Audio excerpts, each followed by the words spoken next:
Hashtag legal wife, always on the losing end. Aray! Huwag kayong mahina, matuto kayo laging tumindig at umunawa sa nangyayari sa ating buhay.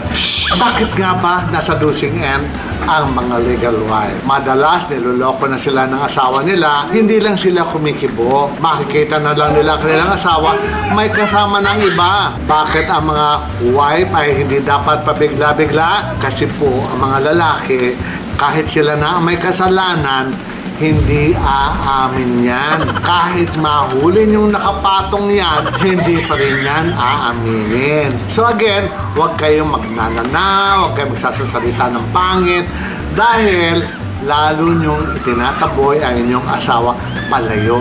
Lalo nyong itinataboy sa kanyang kulasisi, magsasawa rin yan.